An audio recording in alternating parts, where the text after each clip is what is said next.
नमस्कार विद्यार्थी मित्रांनो, लास्ट लेक्चरमध्ये आपण बघितलं व्हॉट इज नोमेनक्लेचर आणि एखाद्या ऑर्गॅनिझमला नाव देण्यासाठी कोणते रूल्स आहेत ते आपण बघितले. आज आपल्याला बघायचं आहे एक पुढचा भाग जो आहे टेक्झॉनॉमिक क्लासिफिकेशन और टेक्झॉनॉमिक कॅटेगरीज. आता आपल्याला एक सवय आहे मित्रांनो, आपल्या सोयीनुसार वस्तूंचं आपण वर्गीकरण करून ठेवत असतो, कारण की नंतर ते आपल्याला शोधायला समजण्यासाठी सोपे जावेत. एक सोपा एक्झाम्पल त्यासाठी, आपले कपडे. आपल्याकडे 3 प्रकारचे कपडे असतात, सगळ्यांना हे माहीत आहे. एक घरात वापरायचे जे आपण इंडोर क्लॉथ्स म्हणतो, दुसरे बाहेर जे आपण एखाद्या कामासाठी गेलो तर वापरतो डेली यूजचे कपडे, आणि तिसरा प्रकार आहे एखादा फंक्शन असेल, कार्यक्रम असेल किंवा काही सेरेमनी वगैरे असेल तर त्यावेळेस वापरले जाणारे कपडे. आता हे 3 प्रकार आपण करून ठेवलेले आहेत. क्लॉथचा एक्झाम्पल क्लॉथ्स, एक इंडोर, सेकंड आउटडोर और daily use,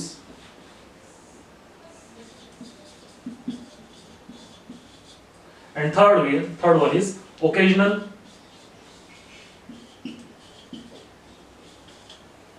or party wears. Okay, तर हे असे कपडे आपल्याकडे 3 प्रकारचे असतात. आपल्या वॉर्डरोबमध्ये, कपाटामध्ये हे 3ही कपडे वेगवेगळ्या प्रकारचे असतात. घरात वापरायचे कपडे कपाटात तर नसतात कधी, पण तरीही आपण असं कधी करतो का की सगळे कपडे काढले आणि एक सोबतच ठेवून टाकले, आणि आपल्याला कुठे बाहेर जायचं असेल तर त्याच्यामध्ये शोधत बसतो का आपण त्या ढिगामध्ये? नाही, आपण कपड्यांचं विशिष्ट प्रकारे वर्गीकरण करून ठेवलेलं असतं. आता हे वर्गीकरण का केलेलं आहे? वर्गीकरण ह्याच्यासाठी की नंतर जेव्हा आपण एखादी वस्तू शोधण्यासाठी गेलो तर आपल्याला पटकन ती सापडावी. That is the basic thing behind the taxonomic classification और classification. So what does mean by classification? Classification is grouping of different things into various और डिफरंट कॅटेगरीज. वेगवेगळ्या कॅटेगरीमध्ये वस्तूंचं विभाजन करून ठेवणं म्हणजेच क्लासिफिकेशन. कशासाठी? तर आपल्या सोयीसाठी. एक्झाम्पल आपण क्लॉथचं बघितलं, 3 प्रकारचे क्लॉथ. आता ह्या ठिकाणी indoor cloth, outdoor cloth, occasional हे सगळेच काय आहेत? एक कॅटेगरी आहेत. हे सगळे काय आहेत? कॅटेगरीज आहेत.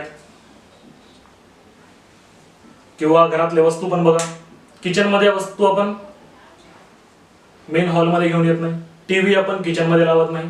अशा वस्तूंचे आपण विभाजन केलेलं असतं आपल्या सोयीनुसार, बरोबर आहे. आणि एव्हरीथिंग इज कॅटेगराइज्ड. आणि हे जे कॅटेगरी आहे या कॅटेगरीला एक सायंटिफिक टर्म आहे. ती सायंटिफिक टर्म म्हणजे टेक्झा. टेक्झा इट मीन्स कॅटेगरी, वेगळं काही नाही, फक्त टेक्झा ही एक सायंटिफिक टर्म आहे जी कॅटेगरीसाठी यूज होते. So it means here the indoor clothes are also taxa, outdoor clothes are also taxa, occasional are also a taxa. बरोबर आहे. मग आता पुढे एक्झाम्पल घेऊ आपण. काल आपण नोमेनक्लेचर तर बघितलंच, आणि तुम्हाला सगळ्यांना परिचित असेलच नाव. ह्युमन्सला सायंटिफिक नेम होमो सॅपियन्स. या ठिकाणी होमो काय आहे तर जीनस आहे, सॅपियन्स काय आहे तर स्पेशीज आहे. आता एक सोपं उदाहरण समजण्यासाठी, आपण ह्युमन्स आहोत. ह्युमन्स सगळे ह्युमन्सच आहेत, पण सगळे सारखे आहेत का? नाही, थोडं तरी डिफरन्स आहे. म्हणून ह्युमन्सला एक सेपरेट कॅटेगरीमध्ये टाकण्यात आलं, होमो सॅपियन्स मध्ये. आपल्यामध्ये रेप्टाइल्स टाकले गेले का? नाही. आपल्यामध्ये अँफिबियन्स टाकले गेले का? नाही. आपल्यामध्ये बर्ड्स आले का? नाही. ते सगळे वेगळे आहेत. तर आपण एका विशिष्ट कॅटेगरीमध्ये आहेत, humans, that is homo sapiens. आणि हे कॅटेगरी करण्याचं म्हणजे हे टेक्झा जे पाडले आपण इथे, हे टेक्झा जे तयार केले, हे टेक्झा तयार करण्याची जी मेथड आहे means the placing of organisms or things in different groups or categories or taxa is called taxonomy. टेक्झॉनॉमी. आता आपण पुढे टेक्झॉनॉमी बद्दल थोडंसं बघू. तर मित्रांनो आता आपण बघू व्हॉट इज टेक्झॉनॉमी. तर सगळ्यात आधी मित्रांनो आपण बघू टेक्झॉनॉमी. टेक्झॉनॉमी ची सुरुवात कोणी केली? तर टेक्झॉनॉमीची सुरुवात केली जे मागच्या टॉपिक मध्ये आपण बघितलं ज्याने नोमेनक्लेचर दिलं होतं त्याच व्यक्तीने म्हणजेच त्या सायंटिस्टने कॅरोलस लिनियसने यानेच टेक्झॉनॉमीची सुरुवात केली. Hence father of taxonomy is Carolus Linnaeus. आता मित्रांनो what is taxonomy? Taxonomy is basically a branch of science or biology which deals with the identification, nomenclature and classification of organisms. Identification, nomenclature and classification of organisms.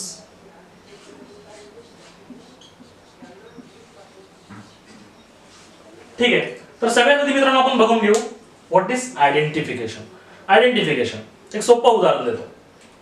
समजा तुमचा कोणता एखादा नातेवाईक येणार असेल, कोणता रिलेटिव्ह येणार असेल आणि तो रिलेटिव्ह तुम्हाला घरच्यांनी सांगितलं की हा रिलेटिव्ह त्या ठिकाणी तुम्हाला शोधायचा आहे. समजा रेल्वे स्टेशन असो किंवा एअरपोर्ट असो, त्या ठिकाणी तुम्ही त्या रिलेटिव्हला रिसिव्ह करायला गेले.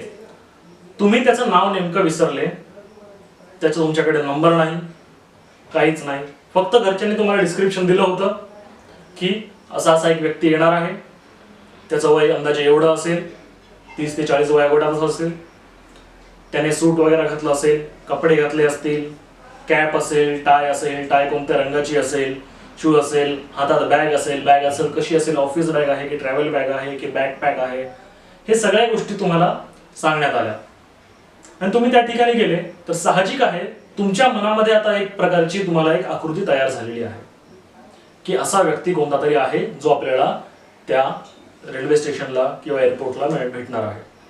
त्या ठिकाणी आपण जातो आणि आपण सगळ्या लोकांचं निरीक्षण करतो आणि त्यांच्याकडे बघून आपण सर्च करण्याचा प्रयत्न करतो की ह्या इमेजमध्ये फिट बसणारा व्यक्ती कोणता आहे.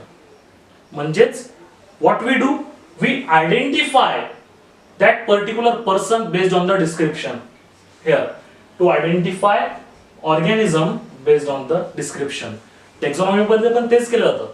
तुम्हाला एक डिस्क्रिप्शन दिलेलं आहे आणि तुम्हाला समजा एक ऑर्गॅनिझम मिळालं, नवीन ऑर्गॅनिझम मिळालं आणि तो नवीन ऑर्गॅनिझम आता तुम्हाला एखाद्या टेक्झामध्ये कॅटेगरीमध्ये टाकायचं आहे, तर त्या ऑर्गॅनिझमचं डिस्क्रिप्शन काय आहे किंवा त्या टेक्झॉनॉमी किंवा त्या टेक्झा जी कॅटेगरी आहे त्या कॅटेगरीची रिक्वायरमेंट काय आहे, त्या कॅटेगरीमध्ये फिट होण्यासाठी कोणते फीचरची आवश्यकता आहे, ते फीचर जर त्या ऑर्गॅनिझम मध्ये असतील तर तुम्ही तो ऑर्गॅनिझम आयडेंटिफाय केला आहे व्यवस्थित.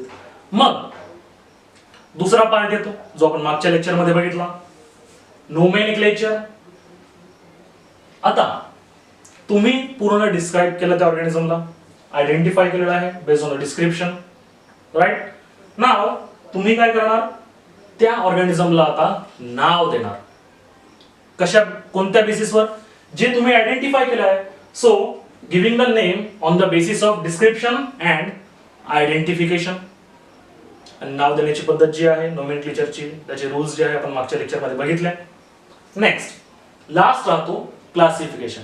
एकदा का तुम्ही त्याला आयडेंटिफाय केलं, व्यवस्थित डिस्क्राइब केलेलं, त्याला नाव देऊन टाकलं, व्यवस्थित नोमेनक्लेचर झालं, मग त्याच्यानंतर लास्ट आणि सगळ्यात सोपी स्टेप राहते ती म्हणजे classification.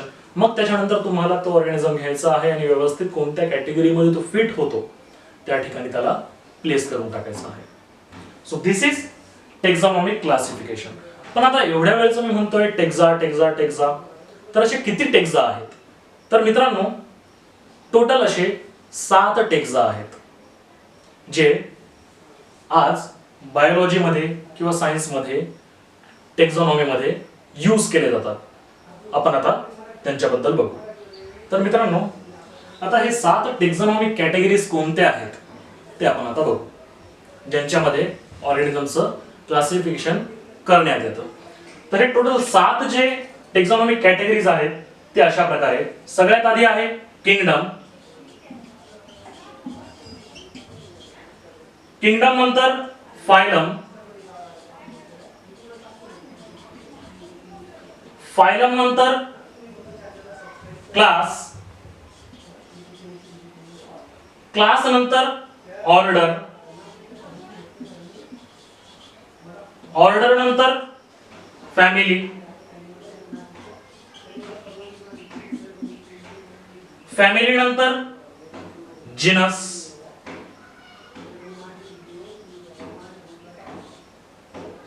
and at last species.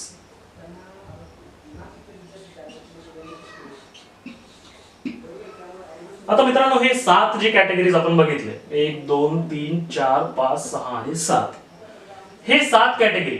आता हे 7 कॅटेगरीज बद्दल आपल्याला माहित करून घ्यायचं आहे. तर मित्रांनो कोणताही ऑर्गॅनिझम आपण आपल्याला दोन गोष्टी त्याच्यापैकी माहित आहेत. What is species and what is genus. Species ही सगळ्यात लोवेस्ट कॅटेगरी आहे, तर किंगडम ही सगळ्यात हायेस्ट कॅटेगरी आहे. आता सगळ्यात आधी आपलं हे ऑर्डर पाठ करावं लागेल.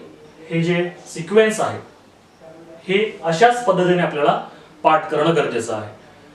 Kingdom, phylum, class, order, family, genus, species.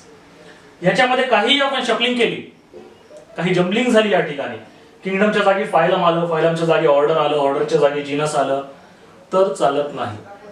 तर पूर्ण क्लासिफिकेशन चुकू शकतं किंवा चुकेलच ऍक्च्युली. म्हणून हे आपल्याला ह्याच पद्धतीने पाठ करणं खूप गरजेचं आहे. मग आता पाठ करायचं आहे तर हे कशा प्रकारे पाठ करणार, यासाठी एक सोपी ट्रिक.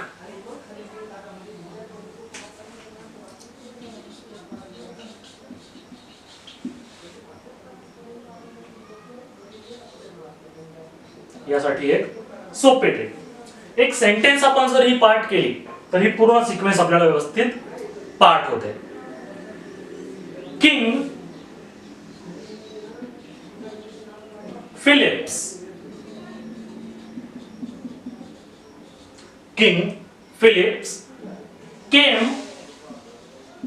over for grape